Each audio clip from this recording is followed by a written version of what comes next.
የባልና ሚስትን የቤተሰብን ሐቅ አላህ ተባረከ ወተዓላ ራሱ አብራርቷል። ነቢያችን ዓለይሂ ሰላቱ ወሰላም ራሳቸው አብራርተዋል። ሁሉም እንደመሰለው ደስ እንዳለው ይኑር ብሎ አልተወም። መበዳደል እንዳይኖር፣ መጎዳዳት እንዳይኖር፣ ወንጀል ላይ መውደቅ እንዳይኖር ባል ሚስቱ ላይ ምን ምን ሐቅ አለው፣ ሚስትስ ባሏ ላይ ምን አይነት ሐቅ አላት ቁርአን አብራርቶታል፣ ሐዲስ አብራርቶታል። መብትና ግዴታችንን ካወቅን ቤታችን ይረጋጋል፣ ሕይወታችን ደስታ የበዛበት ይሆናል። በተቃራኒው ደግሞ ሐቅን ማጉደል የትዳር ጎጆን ያፈርሳል፣ ይሰነጣጥቃል። የወንድ ሐቁ የበዛ ነው። የወንድ ሐቅ ሴት ላይ ሚስት ላይ እጅግ በጣም የበዛው እሱ ላይ ኃላፊነቱም ስለሚበዛ ነው። ማህርን ጥሎሽን የሚከፍለው እሱ ነው። ከዛ በኋላም አብረው እስካሉ ድረስ የእሷንም የልጆቿንም ወጪ የሚሸፍነው እሱ ነው። ብትታመም እንኳን የሚያሳክመው እሱ ነው። የእሷ አይነት ሴቶች የሚያገኙትን ነገር ሁሉ እንዳቅሙ ለእሷ ማቅረብ መቻል አለበት፣ ግዴታ ነው። ከተባበረችው በመልካም ፈቃደኝነት መልካም፣ ካልሆነ ግን ቤት ቁጭ ብላ እሱን የተንከባከበች ልጆቿን ያሳደገች ሙሉ ወጪዋን የመሸፈን ግዴታ አለበት። ይሄን እንደ ግዴታ ብቻ ማየትም አይገባም፣ ዒባዳም ጭምር ነው። ነቢዩ ዓለይሂ ሰላቱ ወሰላም አንድ አባወራ ለሚስቱ ለልጆቹ ወጪ በሚያደርገው ገንዘብ አጅር እንደሚያገኝበት ነግረውናል። ባል ሁሉን ነገር ብቻውን መወሰን የለበትም። ምንም እንኳ የመጨረሻዋ ንግግር መቋጫዋ የባል ሐቅ ናት ብዙ ጊዜ ቢባልም የቤት ቀዋም መሪ እንደመሆኑ፣ ነገር ግን ልጆቻችን የት ይማሩ፣ የት ይቅሩ፣ ለልጆቻችን ምን አይነት ልብስ ይገዛ፣ ማንን ታግባ፣ ማንን እንዳረው የሚለው ላይ ባለ ብቻውን ፊቱን አዙሮ ተኮሳትሮ መወሰን የለበትም። ባለቤቱን ማማከር አለበት። ይሄ ትዳር ውስጥ የበለጠ ኃላፊነት እንዲሰማት ቦታ እንዳላት እንዲሰማት ያደርጋል። ሁሉንም ውሳኔ ምናልባትም ከውጭ ሰው ምናልባትም ከእህቶቹ ከእናቱ ብቻ የወሰነ ባለቤቱን ማትፈልገው ነገር እንኳ ቢሆን በግድ እንድትፈጽም ማድረግ የመናቅ ስሜት እንዲሰማት ያደርጋል። ይሄ ደግሞ ዋጋ ያስከፍላል። ሰው የዘራውን ነው የሚያጭደው። ባለቤቱን ያከበረ የአክብሮት ምልክትን ያሳየ ክብር ያገኛል፣ ፍቅር ያገኛል። ባለቤቱን ሚንቅ ምናልባትም ከሰራተኛው እኩል አልፎ ተርፎ ከሰራተኛውን በታች አድርጎ የሚያይ ሰው እንዲህ አይነትን ግፍ በደል እየፈጸመ ከባለቤቱ በኩል ጥሩ ነገር አያገኝም። አላህም ቤቱን ጥሩ አያደርግለትም። ليس من يقطع طرقا بطلا إنما من يتقي. إن الحمد لله نحمده ونستعينه ونستغفره ونعوذ بالله من شرور أنفسنا ومن سيئات أعمالنا. من يهده الله فلا مضل له ومن يضلل فلا هادي له. وأشهد أن لا إله إلا الله وحده لا شريك له وأشهد أن محمدا عبده ورسوله. يا أيها الذين آمنوا اتقوا الله حق تقاته ولا تموتن إلا وأنتم مسلمون.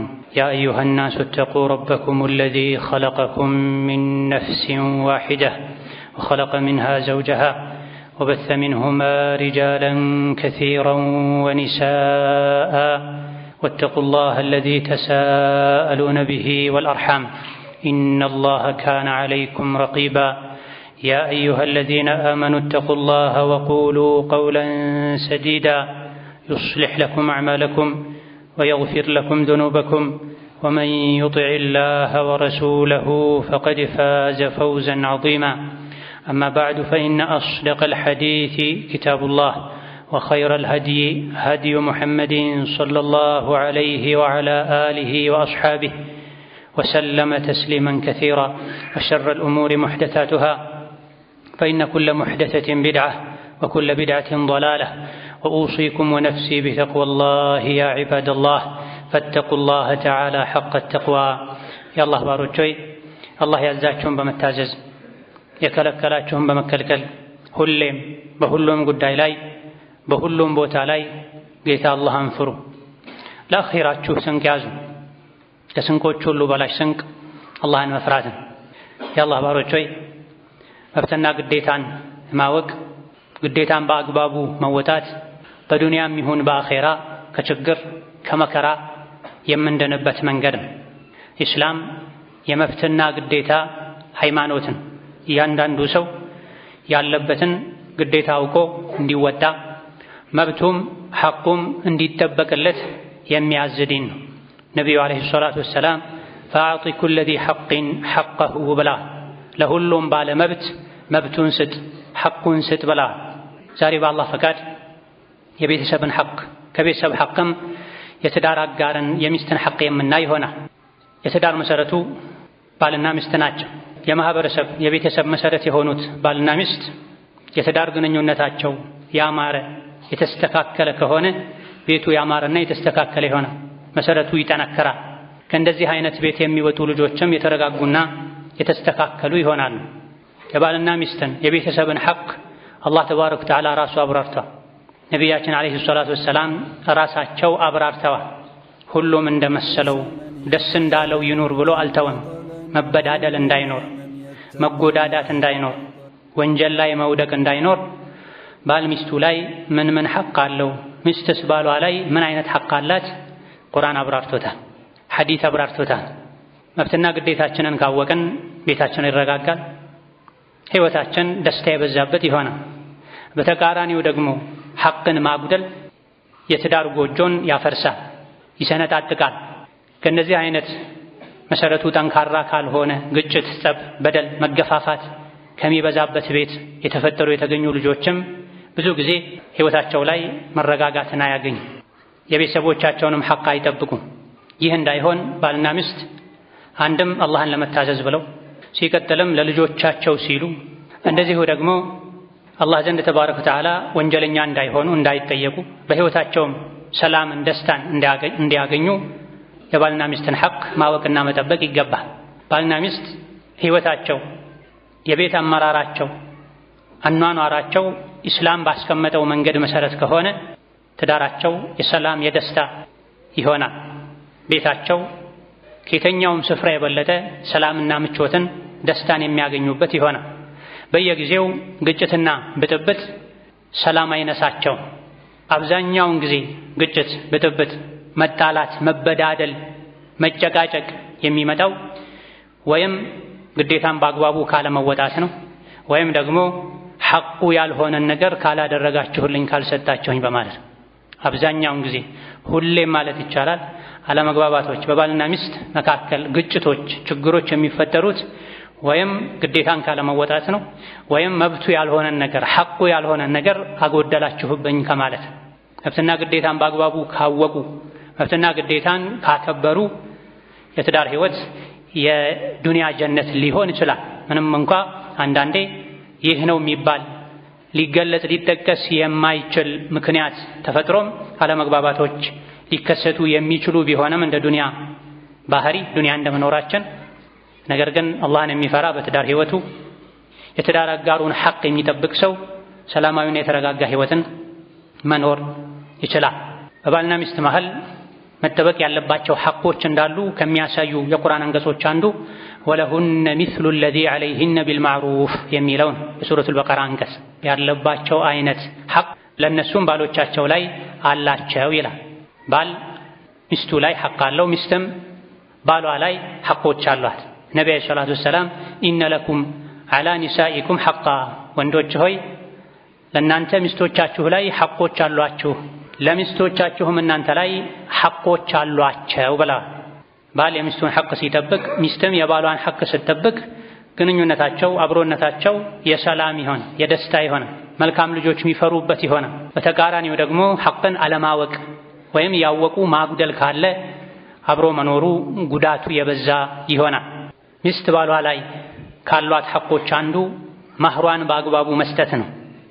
አላህ ተባረከ ወተዓላ ለሴቶች ለሚስቶቻችሁ ማህር ስጡ ብሎ አዟል። ወአቱ ኒሳአ ሰዱቃቲሂነ ኒሕላ፣ ለሴቶች ማህራቸውን ስጧቸው። ኒሕለተን ዋጅብ የሆነ ስጦታ እናንተ በበጎ ፈቃደኝነት በማመጻደቅ መልኩ መስጡት ሳይሆን እናንተ ላይ አላህ ግዴታ ያደረገው ስጦታ ሲሆን ማህራቸውን ስጧቸው ብሎ አላህ ተባረከ ወተዓላ አዟል። ነቢይም ዓለይሂ ሰላቱ ወሰላም ሰዎች ሊከፍሉት ከሚገባ ሁሉ ዕዳ ትልቁ መከፈል ያለበት ነገር አንዲት ለአንድ ወንድ ሐራም የነበረችን ሴት ለሱ ሐላል እንድትሆን ያደረገበትን የማህርን ክፍያ ነው ከምንም በላይ ሰው ተጨንቆ ተጠንቅቆ መክፈል ያለበት ብለዋል ነቢያችን ዓለይሂ ሰላቱ ወሰላም። ማህርን ላለመስጠት ከመወሰን ጋር ወደፊት እሰጣለሁ ብሎ ማግባት ዝሙት ነው። ማህር ካሽ በጊዜው ቢሰጥ የተሻለ ነው። ወደፊት የሚሰጥ ብሎ ኒካህ ማሰርም ይቻላል ከተስማሙ። ነገር ግን በውስጥ አልሰጣትም ብሎ የሆነ ገንዘብ መጠን ስሙን ጠርቶ ሳይሰጡ ለመኖር ከመወሰን ጋር ከአንዲት ሴት ጋር አብሮ መኖር ህይወታቸው ግንኙነታቸው የዝሙት ህይወት ይሆናል። ይህ እንዳይሆን ማህርን ደስተኛ ሆኖ የጋብቻ ስነ ስርዓት አንዱ አካል ነው፣ ሐራም የነበረችን ሴት ለኔ ሐላል ማደርግበት ነው፣ አላህ ያዘዘኝ ነው ብሎ መክፈል ተገቢ ነው። ማህር የሴት ልጅ የብቻዋ የሷ ሐቅ ነው። አባት እናቷ ወንድሞቿም ሊቀሟት አይገባም። ባልም አስፈራርቶም ይሁን አታሎ አጭበርብሮ ሊወስድባት አይገባም። በበጎ ፈቃደኝነቷ ከሆነ ሁሉንም ለባሏ ይቅር ማለት ትችላለች፣ ከተስማሙበት በኋላ ከተከፈለ በኋላ ወይም ቃል ከተገባ በኋላ። አሊያ ደግሞ ለፈለገችው ሰው የፈለገችውን ያክል መስጠት ትችላለች። ያለ ፈቃዷ ግን አይነካም። ፈኢን ጢብነ ለኩም ዐን ሸይኢን ሚንሁ ነፍሰን ፈኩሉሁ ሀኒአን መሪአ ይላል። ከማህር የተወሰነውን ወይም ሁሉንም ቢሆን ለእናንተ ይቅር ካሏችሁ እየጣፈጣችሁ ደስ ያላችሁ ብሉት ይላል። ካልፈቀዱ ደስተኛ ካልሆኑ የሚበላው እሳት ነው ማለት ነው። ሌላኛው ሚስት ባሏ ላይ ያላት ሐቅ ወጪዋን መሸፈን፣ የሷንም የልጆቿን ወጪ የሚለው የልብስን፣ የቀለብን፣ የጠቅላላ ለሴት ልጅ የሚያስፈልጉ ነገሮችን ሁሉ ወጪ የሚመለከት ነው። አላህ በተከበረው ቃሉ وعلى المولود له رزقهن وكسوتهن بالمعروف لا تكلف نفس إلا وسعها ብሏል። ልጅ የሚወለድለት አካል ባል ማለት ነው። ሴቶችን የማብላት የማጠጣት የማልበስ ግዴታ አለበት እንደ አቅሙ። የትኛውም ነፍስ ከአቅሟ በላይ አትገደድም ይላል። ስለዚህ ባል ካለበት ሐቅ አንዱ የሚስቱን፣ የቤተሰቡን፣ የልጆቹን ወጪ መሸፈን አለበት። ለማህር የተሰጣት ገንዘብ እጅግ በጣም የበዛው እንኳ ቢሆን በሌላ መንገድ ያገኘችው ገንዘብ እንኳ ቢኖራት የቤት ወጪን መሸፈን የእሷ ግዴታ አይደለም፣ የወንድ ግዴታ ነው። በፈቃደኝነት ካገዘች ከተተባበረች መልካም፣ ካልሆነ ግን ራስሽን ቻይ እኔ አያገባኝም አይባልም። ወንድ አያገባኝም ሊል ማግባት የለበትም። የወንድ ሐቁ የበዛ ነው። የወንድ ሐቅ ሴት ላይ ሚስት ላይ እጅግ በጣም የበዛው እሱ ላይ ኃላፊነቱም ስለሚበዛ ነው። ማህርን ጥሎሽን የሚከፍለው እሱ ነው። ከዛ በኋላም አብረው እስካሉ ድረስ የእሷንም የልጆቿንም ወጪ የሚሸፍነው እሱ ነው። ብትታመም እንኳን የሚያሳክመው እሱ ነው። የእሷ አይነት ሴቶች የሚያገኙትን ነገር ሁሉ እንዳቅሙ ለእሷ ማቅረብ መቻል አለበት፣ ግዴታም። ከተባበረችው በመልካም ፈቃደኝነት መልካም፣ ካልሆነ ግን ቤት ቁጭ ብላ እሱን የተንከባከበች ልጆቿን ያሳደገች ሙሉ ወጪዋን የመሸፈን ግዴታ አለበት። ይሄን እንደ ግዴታ ብቻ ማየትም አይገባም፣ ዒባዳም ጭምር ነው። ነቢዩ ዓለይሂ ሰላቱ ወሰላም አንድ አባወራ ለሚስቱ ለልጆቹ ወጪ በሚያደርገው ገንዘብ አጅር እንደሚያገኝበት ነግረውናል።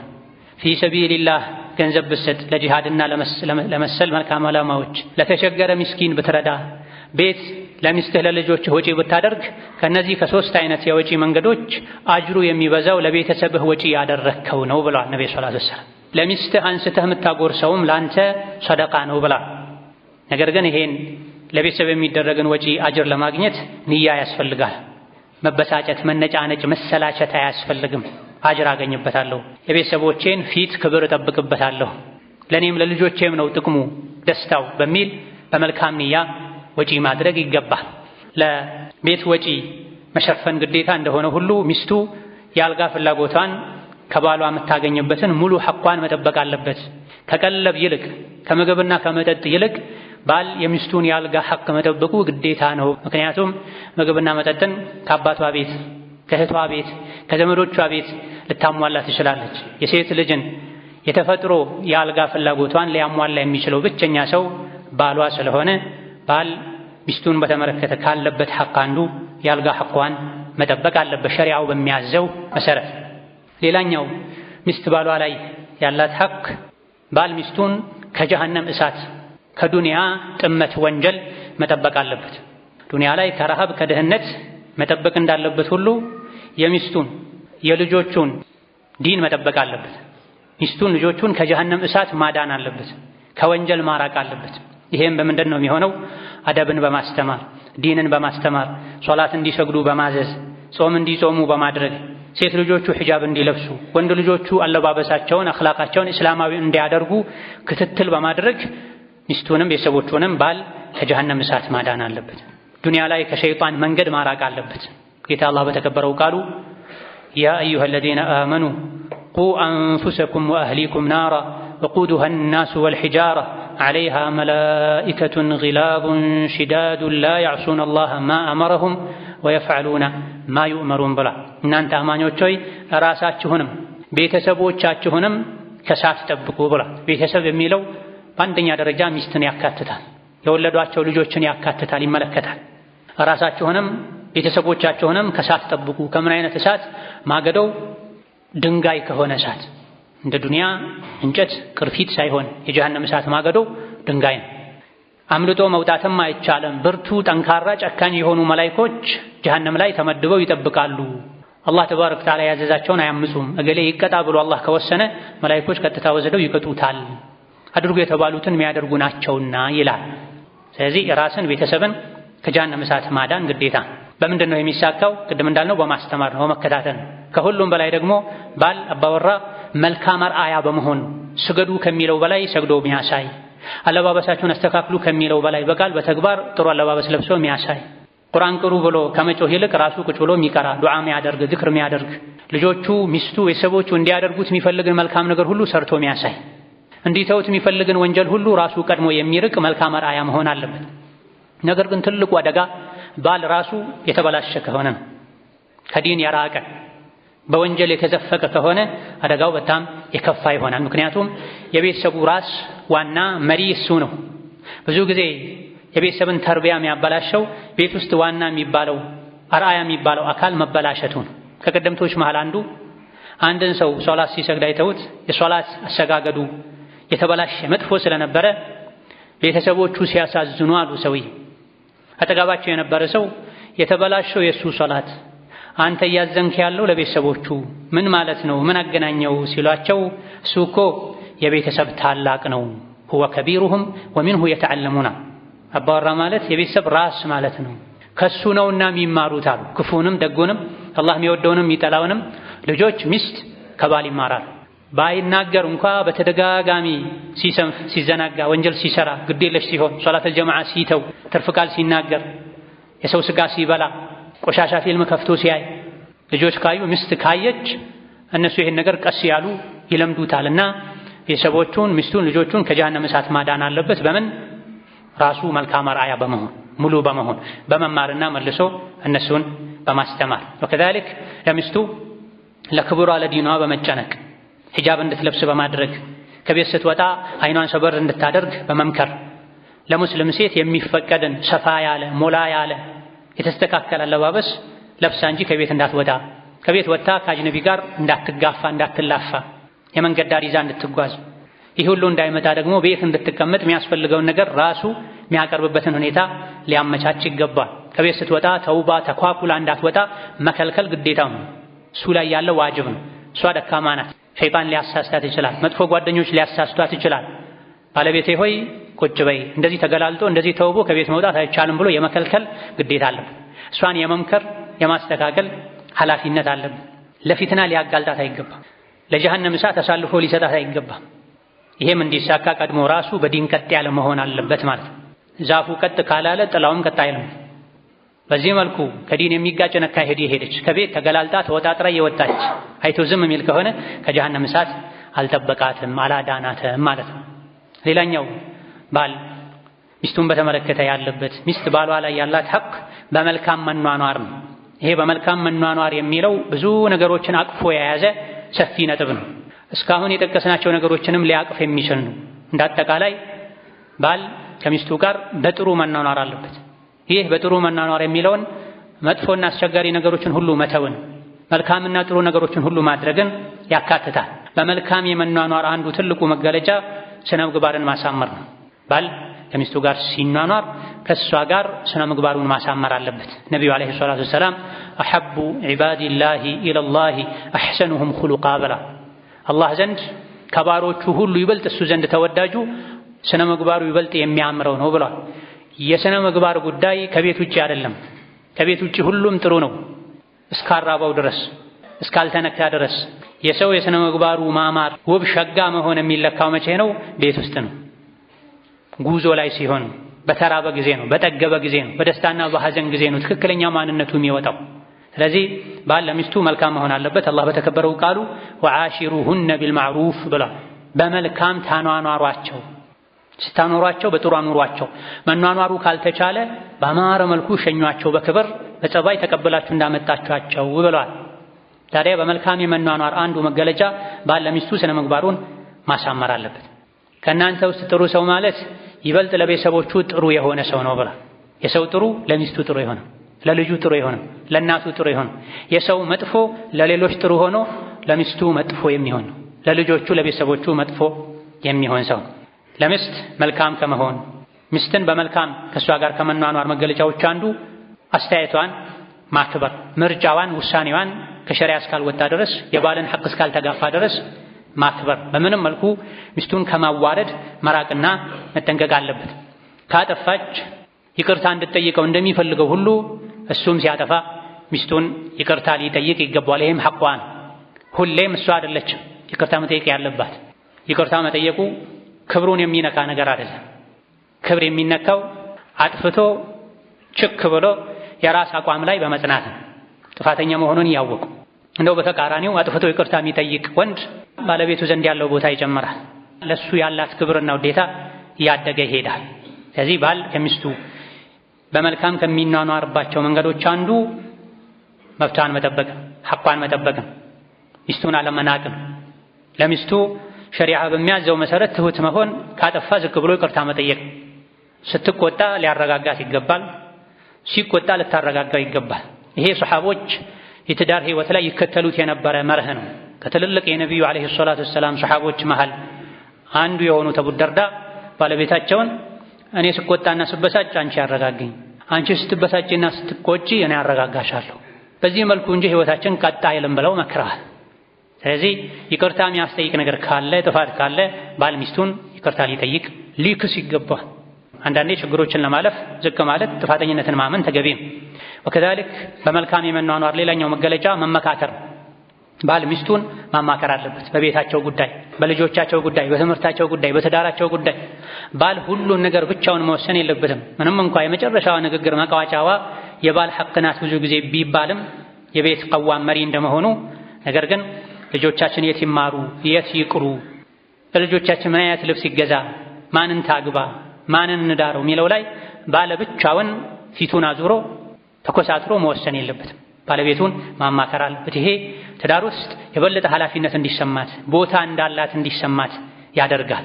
ሁሉንም ውሳኔ ምናልባትም ከውጪ ሰው፣ ምናልባትም ከእህቶቹ ከእናቱ ብቻ የወሰነ ባለቤቱን ማትፈልገው ነገር እንኳ ቢሆን በግድ እንድትፈጽም ማድረግ የመናቅ ስሜት እንዲሰማት ያደርጋል። ይሄ ደግሞ ዋጋ ያስከፍላል። ሰው የዘራውን ነው የሚያጭደው።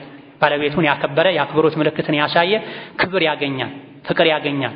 ባለቤቱን ሚንቅ፣ ምናልባትም ከሰራተኛው እኩል አልፎ ተርፎ ከሰራተኛውን በታች አድርጎ የሚያይ ሰው እንዲህ አይነትን ግፍ በደል የፈጸመ ከባለቤቱ በኩል ጥሩ ነገር አያገኝም። አላህም ቤቱን ጥሩ አያደርግለትም። ትዳር ሰጥቶ መቀበል። ነቢዩ ዓለይሂ ሰላቱ ወሰላም ሚስቶቻቸውን ያማክሩ ነው።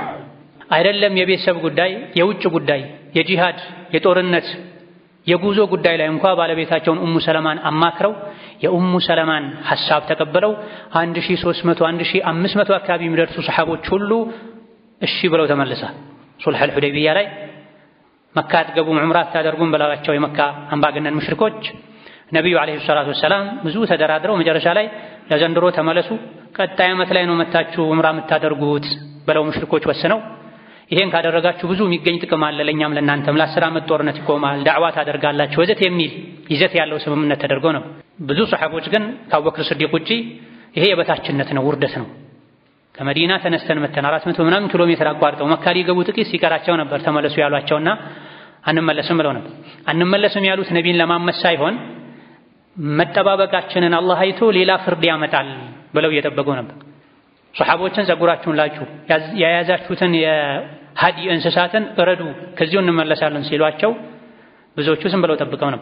ይሄኔ ነው ነብዩ ሰለላሁ ዐለይሂ ወሰለም ኡሙ ሰለማ ጋር ገብተው ምን ይሻላል ጸጉራችሁን ታላጩ እረዱ እንመለስ ብላችሁ እኮ ዝም አሉ ብለው ኡሙ ሰለማን ባለቤታቸውን ሲያማክሩ እርሶ ዝም ብለው ወጥተው ጸጉሮትን ይላጩ፣ እርሶ ጸጉሮትን ከተላጩ ዑምራው አበቃ ማለት ነው። እዚህ ጋር እርሶ ወደ መዲና እነሱ ወደ መካ መቼም አይሄዱም፣ በተግባር ያሰቡትን ነገር ያድርጉ ብላቸው ነብዩ አለይሂ ሰላቱ ወሰላም ወጥተው ጸጉራቸውን ተላጭተዋል። ይሄኔ ሱሐቦች ያለምንም ማንገራገር እርስ በርስ ጸጉራቸውን መቆረጥ መላጨት ጀምረዋል። የኡሙ ሰለማን ሐሳብ ይዘው ይሄን ትልቅ ውሳኔ ወስነዋል። ስለዚህ ባል ከሚስቱ ጋር መመካከር አለበት፣ በተለይ በቤተሰብ ጉዳይ ላይ፣ በልጆች ጉዳይ ላይ። أقول قولي هذا وأستغفر الله لي ولكم ولسائر المسلمين من كل ذنب وخطيئة فاستغفروه إنه هو الغفور الرحيم والبر الكريم. الحمد لله على إحسانه والشكر له على توفيقه وامتنانه، وأشهد أن لا إله إلا الله وحده لا شريك له تعظيما لشأنه، وأشهد أن محمدا عبده ورسوله الداعي إلى رضوانه صلى الله عليه وعلى آله وأصحابه وإخوانه وسلم تسليما كثيرا. أما بعد، ሚስት ባሏ ላይ ካላት ሐቅ ባለም ሚስቱን በተመለከተ ካለበት ሐቅ አንዱ ትልቁ ብዙ ነገሮችን አቅፎ የሚይዘው ነጥብ በመልካም መኗኗር። በመልካም የመኗኗር አንዱ መገለጫ ባል ሚስቱን የሚያስደስታትን ነገር እየመረጠ እየጠየቀ እየተረዳ ማድረግ አለበት። ትዳር የሚቆመው በመቻቻል በመዋደድ በመተባበር ላይ ነው። እነዚህን የሚያሳኩ ነገሮችን ሁሉ ማድረጉ ተፈላጊና የተወደደ ይሆናል በዲናችን። ስለዚህ ባል ባለቤቱን የማስደሰት ህይወቷ ላይ ደስተኛ እንድትሆን የማድረግ ኃላፊነት አለበት። በመልካም የመኗኗር አንዱ አካል ነው። ትዳርን እንዲሁ እንደ ሸክም እያየችው መኖር የለባትም። ከባሏ ጋር ባላት ግንኙነት ህይወት ደስተኛ መሆን አለበት። አልሐምዱሊላህ እንደዚህ አይነት ትዳር የሰጠኝ አላህ እንድትል ባል የሚችለውን ሁሉ ማድረግ አለበት። የባልነት ኃላፊነቱ ምግብና መጠጥ ማቅረብ፣ ልጅ መውለድ ማስወለድ ብቻ አይደለም። የባልና ሚስት የእርስ በርስ ግንኙነት ጥሩም ይሁን መጥፎ ጥላው ልጆች ላይ ማረፉ አይቀርም። ባሏን የምትወድ ሴት ልጆቿ አባታቸውን የወደዱ እንዲያድጉ እንዲያከብሩ በአባታቸው እንዲኮሩ አድርጋ ማሳደግ ትችላለች። በባሏ በኩል ምንም አይነት የመወደድ የመከበር ስሜት ማይሰማት ሴት ይህ ልጆቿ ላይ ይጋባል። ስለዚህ ትዳር ያማረ እንዲሆን የጠነከረ እንዲሆን ጥሩ ልጆች እንዲፈሩበት ባል ሚስቱን የምትወደውን ነገር አውቆ ማድረግ፣ የምትጠላውን ነገር አውቆ መተው አለበት። ሀዲያ መስጠት አለበት። ትንሽም ቢሆን ቤተሰቦቿን ማክበር አለበት። ቤተሰቦቿን ማድነቅ አለበት። አላህ በፈቀደው ልክ ቤተሰቦቿን ባላቸው መልካም ጎን ማመስገን አለበት፣ ማድነቅ አለበት። ቤተሰቦቿን መዘየር አለበት። ቤተሰቦቿ ጥሪ ሲያደርጉለት ጥሪን አክብሮ መሄድ አለበት። ከእሷ ጋር ብቻ አይደለም የተጋባው ከቤተሰቦቿም ጋር ጭምር ነው። ከዚህ በተቃራኒው አባት እናቷን ሊሰድብ ሊያጣጥር፣ እሷን ሊንቅ፣ ቤተሰቦቿን ሊንቅ ፈጽሞ አይገባም። የዘራውን ያጭዳል ካልሆነ ይደርስበታል እሱ ላይ። ሰዎች አንተ ላይ እንዲያደርጉት የማትፈልገውን ነገር አታድርግ፣ ሰዎች እንዲያደርጉልህ የምትፈልገውን መልካም ነገር አድርግ ነውና የሚለው። ቤተሰቦችን እንድትወድልህ እንድታከብርልህ እንደምትፈልገው ሁሉ አንተም የእሷን ቤተሰብ መውደድ ማክበር፣ ይሄንን በተግባር ማሳየት፣ ጥሪ ሲኖር እሺ ብሎ በመሄድ አጋጣሚዎች ሲኖሩ የእሷን ቤተሰቦች በመጋበዝ መግለጽ መቻል አለበት። ለቤተሰቦችህ ክብር እንዳለ እሷን እንደምትወድ እንደምታከብር። ይሄም ወዓሺሩሁነ ቢልማዕሩፍ ሚለው ውስጥ ይካተታል። በመልካም አቅል ያላቸው ሰዎች ዘንድ በተለመደው መልኩ ተናኗሯቸው ይላል። ወከዛሊክ በመልካም የመኗኗር ሌላኛው መገለጫ ባል ከሚስቱ ጋር መጫወት አለበት። የሸሪዓውን አጥር ሳይጥስ መቀለድ አለበት። እሷም ሐሳቧን እንድትገልጽ ከባሏ ጋር እንድትጫወት ሁኔታ ማመቻቸት፣ ልቡን ክፍት ማድረግ መቻል አለበት። ቤት ሰላማዊ ሲሆን ባልና ሚስት ግንኙነታቸው ያማረ የሰመረ ሲሆን ነው ሶላትህም ዲንህም ህይወትህም የተረጋጋ ነው። ቤትህ ካልተረጋጋ፣ ቤት ውስጥ ሰላም ከሌለ አብዛኛውን ጊዜ የተረጋጋ ሶላትን መስገድ አትችልም። ቁጭ ብለህ ቁርአንን መቅራት አትችልም። ነገ ስትሞት ለአኺራም የሆኑ ልጆችንም ማሳደግ አትችልም ቤት ሰላም እስከሌለው ድረስ። ቤት ሰላም እንዲያገኝ ከሚረዱ ነገሮች አንዱ ባል ለሚስቱ ቀለል ማለት አለበት፣ ለሚስቱ ጊዜ መስጠት አለበት፣ ማጫወት አለበት፣ ከሚስቱ ጋር መቀለድ አለበት፣ መሳቅ አለበት። የሸሪዓው አጥር ሳይጣስ ነብዩ ሰለላሁ ዐለይሂ ወሰለም ከአይሻ ጋር ይጫወቱ ነው። ከፊት ወንዶች እንዲሄዱ አድርገዋቸው ከአይሻ ጋር ባዶ የሆነ ቦታ ፈልገው እሽቅድድም ይጫወቱ ነበር። አንዴም አይደለም በተደጋጋሚ ቀድመዋልም ተቀድመዋልም አለይሂ ሰላቱ ወሰለም። በአንድ ዕቃ አብረው ይጠጡ ነበር። የቱ ጋር ነው የጠጣሽው እያሉ ከአንድ በላይ ሚስቶች ነበሯቸው። እንዲጫወቱ የሚያደርጉ ነበር ነብዩ አለይሂ ሰላቱ ወሰለም። አራያ ተነሳቸው ናቸው በሁሉም ነገር። ኢስላም ሻሚል ነው፣ ሁሉን አቀፍ ነው። ወከዛሊክ ለባለቤቱ ፈገግታን ሊያሳይ ይገባል፣ ፈገግ ሊል ይገባል። ፊቱን ለውጭ ሰዎች ብቻ አይደለም ክፍት ማድረግ ያለበት፣ ፈታ ማድረግ ያለበት ከቤት ነው የሚጀምረው። ጥሩ ሰው ማለት ለቤተሰቦቹ ጥሩ የሆነ ነው ተብሏል። የጥሩነት አንዱ መገለጫ በፈገግታ ማስተናገድ ነው። ሲገባ ፈገግ ብሎ ሰላም አለይኩም ብሎ እንዴት ዋላችሁ ብሎ ቤተሰቦቹን ስሞ ጨብጦ መግባት አለበት። እንደ መብረቅ እየጮኸ እየተሳደበ ፊቱን ደመና አስመስሎ መግባት የለበትም። ሸይጣን አብሮት ይገባል፣ ቤቱ ይበጠበጣል። ከበር ቆሞ መፋቂያ ተጠቅሞ አሰላሙ አለይኩም ወራህመቱላህ ቤቶች እንዴት ዋላችሁ ብሎ ሲገባ የቤተሰብ ልብ ይከፈታል። በመምጣቱ ሁሉም ደስተኛ ይሆናል። ሸይጣንም በር ጋር ቆሞ ያለቃቅሳል። ተመለሱ ተመለሱ ቤቱ የሰላም ቤት ነው ይላል። ተኮሳትሮ ተገላምጦ ጮሆ የገባ እንደሆነ ሸይጣን አብሮት ይገባል፣ እራት አብሮት ይበላል፣ አልጋ ራሱ ይጋራዋል። ነብይ እንዳሉት አለይሂ ሰላቱ ወሰላም እንዳይሆን ከቤተሰብ ጋር ቀለል ማለት ፈታ ማለት ፈገግ ማለት ይገባል። በተለይ ባለንበት የሚሰማው ነገር ሁሉ የሚረብሽ የሚያሳምን በሆነበት ዘመን ባል ለሚስቱ ለልጆቹ የደስታ ምንጭ መሆን አለበት። ሚስትም ለባሏ የደስታ ምንጭ መሆን አለበት። ሐሳብን ህመምን መጋራት ያስፈልጋል። ቤቱ እንዲሞቅ ቤተሰቦች የቤተሰብ አባላት ሌላ ውጪ እንዳያስቡ መጫወት፣ ውሎን መካፈል፣ መጋራት፣ መነጋገር ያስፈልጋል። እስላማዊ መጽሐፍትን በማንበብ በመመካከር የሰሃቦችን ታሪክ በማንበብ ባል ውጪ ኸይርን ይዞ መጥቶ በማሳተፍ ሚስትም ያቅሟን ተሳትፎ በማድረግ ቤቱን ማሞቅ ይጠበቅባቸዋል። ወከዛልክ ከባለቤቱ ጥሩ ነገር ካየ በመልካም የመናኗር አንዱ መገለጫ አድናቆቱን መግለጽ መቻል አለበት። ጥሩ ምግብ ከሰራች ጀዛኪላሁ ኸይረን የዛሬ ምግብ ይጣፍጣል ማለት አለበት። ይሄም ከነቢ ነው የምንማረው አለይሂ ሰላቱ ወሰላም። ጥሩ ልብስ ለብሳ ካየም አለባበሷን ማድነቅ አለበት፣ ማመስገን አለበት። አይቶ እንዳላየ ማለፍ የለበትም። አይኑ የሚገለጠው ለውጪ ሴት ብቻ መሆን የለበትም። የገዛ ሚስቱን ባለቤቱን በስራ ውላ እሱ መምጫው ሰዓት ነው ብላ ታጥባ ለብሳ አይቶ እንዳላየ ማለፍ የለበትም። ደነዝ መሆን የለበትም። ማመስገን አለበት፣ ማድነቅ አለበት። ሴቶች በባህሪያቸው በባላቸው መደነቅን፣ ትኩረት መሳብን ይወዳሉ።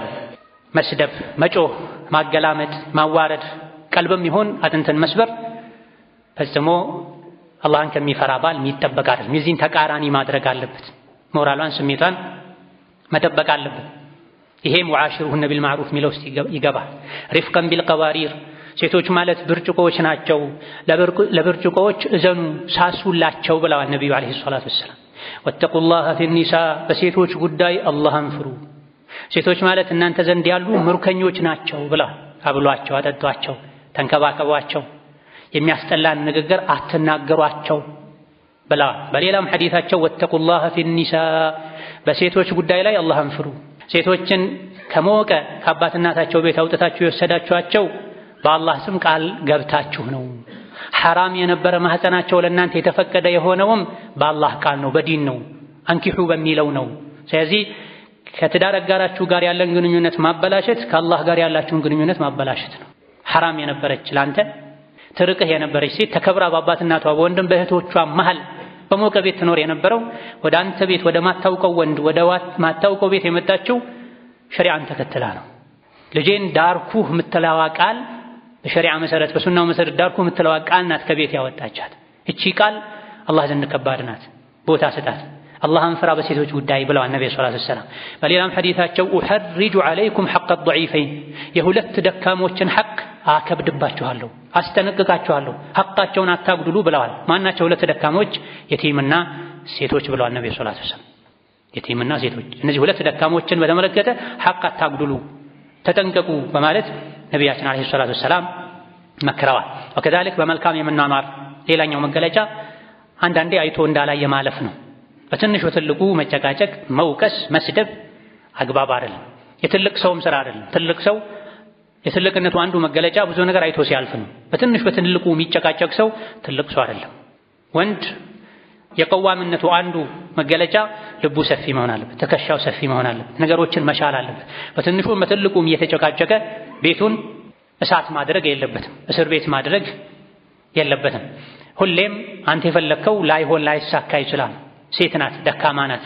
በተፈጥሮም በአቅልም ሁሉ ነገሯ እንዳንተ ላይሆን ይችላል። መሶበር ያስፈልጋል፣ መቻል መታገስ ያስፈልጋል፣ አለስልሶ መኗኗር ያስፈልጋል። እኔ እንደፈለግኩት ቀጥ ካላለ ህይወቴ አትበል። ነቢዩ ዓለይሂ ሰላቱ ወሰላም እንዳሉት ሴት ልጅ የተፈጠረችው ከጎን አጥንት ነው፣ ያውም ከላይኛው። የጎን አጥንት ትንሽ ጎበጥ ያለ ነው። እንደዛው ሆኖ ከተጠቀምክበት ይጠቅምሃል፣ አስተካክለዋለሁ ካልክ ይሰበርብሃል ብለዋል ነብዩ ሰለላሁ ዐለይሂ ወሰለም። ሴት ልጅ እኔ እንደፈለግኩ ካልሆነች ቀጥ ካላለች ካልክ ፍቺ ነው የሚከተለው። እንደዛው ሆኖ ግን ከተጠቀምክበት ትጠቀማለህ። የወንድና የሴት ባህሪ የተለያየ ነው። የበጋና የክርምት፣ የቀንና የማታ፣ የብርድና የሙቀት ባህሪ የተለያየ እንደሆነ ሁሉ የወንድና የሴት ባህሪ የተለያየ ነው። ለአንተ የሚታይህ ለእሷ ላይ ይታያት ይችላል። ለአንተ የሚገባህ ለእሷ ላይ ይገባት ይችላል። ይሄን በመረዳት የተፈጥሮ ልዩነቱን በመረዳት ቀን ላይ ከልጆች ጋር ስትጨቃጨቅ፣ ስትነጫነጭ ውላ ታማ የወር አበባ እርግዝና መሰል ነገሮች ተፈራርቀውባት ውስጧ ላይ ሊኖር የሚችለውን ስሜት በመረዳት መጨቃጨቅን መተው መቻል ማለፍ፣ ከዚህም አልፎ የቤት ስራ ላይ ማገዝ መተባበር ይገባል። ወንድ የውጭ ስራው ኃላፊነቱ ከባድ ቢሆንም አንዳንዴ ክፍት ሰዓት ሲያገኝ በሳምንት አንዴ እሁድና ጁምዓም ይሁን ማታ ከስራ መልስም ይሁን ሚስቱን ማገዝ አለበት፣ ተሳትፎ ማድረግ አለበት። አይሻ ረዲየላሁ ዐንሃ የነቢ ባለቤት ነብዩ ቤት ሲሆኑ ምን ያደርጋሉ ተብለው ሲጠየቁ ቤተሰብ የሚሰራውን ይሰራሉ፣ የሶላት ሰዓት ሲደርስ ወጥተው ይሄዳሉ። የሚታለብ ፍየል ካለ ያልባሉ፣ የሚሰፋ ካለ ይሰፋሉ። በርግጥ ይሄ ሁሌ መሆን የለበትም። ወንድ ከሴት ጋር መመሳሰል፣ ሁሌ ከሴት ጋር እየተሻሸ ውሎ ግርማ ሞገሱን ማጣት የለበትም።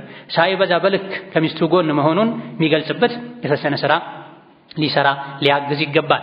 እነዚህ ጥቂት ሚስት ባሏ ላይ ያሏት ሐቆች ናቸው። ባልም ሚስቱን በተመለከተ ያሉበት ግዴታዎች ናቸው። እነዚህን መጠበቅ በዱንያም በአኼራ ጥቅም አለው። ለራስም ለትዳር አጋርም ከቤቱ ለሚወለዱ ልጆችም ጭምር ፍሬው የበዛ ነው። እነዚህን ተግባራዊ በማድረግ ፍቅር እየጨመረ ይሄዳል። አላህ ተባረከ ወተዓላ ይደሰታል። የትዳር ህይወት ግንኙነቱ ለትዳር አጋር ብቻ ተብሎ የሚደረግ አይደለም። አማች ቤተሰብ ተፈርቶ ብቻ የሚደረግ አይደለም። አላህ ተፈርቶ የሚደረግ ነው። በሴቶች ጉዳይ አላህን ፍሩ። ወለሁነ ሚስሉ الذي عليهن بالمعروف ሴቶች ባላቸውን በተመለከተ ሐቅ እንዳለባቸው ሁሉ ለነሱም ባላቸው ላይ ሐቅ አላቸው ብሎ አላህ ያስቀመጠው ሐቅ ነውና እነዚህን ሐቆችን መጠበቅ አላህን ያስደስታል። ልጆች በነብዩ አለይሂ ሰላቱ ሰላም ሱና መሰረት እንዲያድጉ ያደርጋል።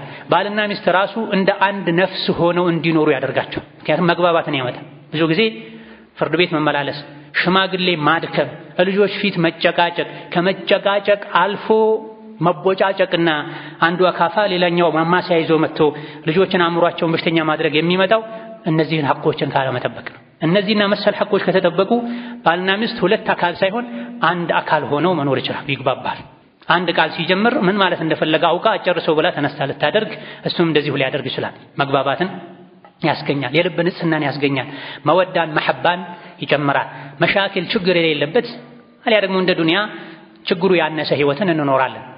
اللهم إنا نسألك عيش السعداء ونزول الشهداء ومرافقة الأنبياء والنصر على الأعداء يا سميع الدعاء.